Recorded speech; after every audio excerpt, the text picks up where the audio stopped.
Do you hate Islam? I know you do. Are you scared of Islam? The false flags and wars have covered the faith and blood of a crime scene that Islam was not even involved in the first place.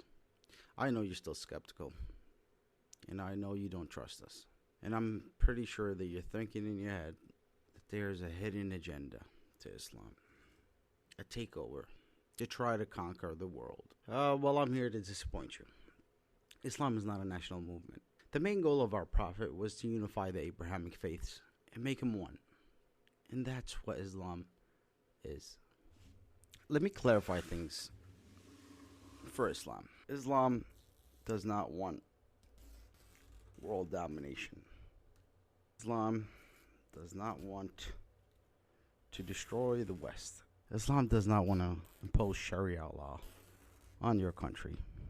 Islam does not really hate your freedom. Islam does not preach violence at all. Islam does not oppress women. Islam does not want to shut down free speech.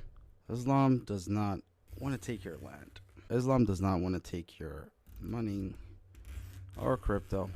Islam does not want to control your government. Islam does not want to control your culture or erase it. Islam doesn't want to ban art and music.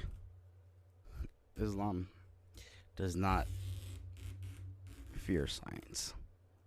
Islam does not reject democracy. Islam does not hate Jews. Islam does not hate Christianity. Islam does not serve foreign government. Islam does not want to build an empire. Islam doesn't want you to be poor. Islam doesn't want you to be ashamed of yourself or your past. Islam does not want you to be angry. Islam does not want you to live in fear.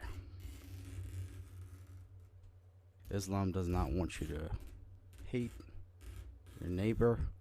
Islam does not want you to be divided. Islam does not want you to be ignorant. And no, Islam does not have a hidden agenda. Islam doesn't want you to hate humanity or people. Islam doesn't want to conquer you.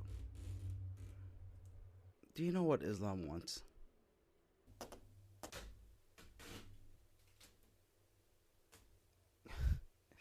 What Islam wants is a free Palestine. It's no secret. It never was.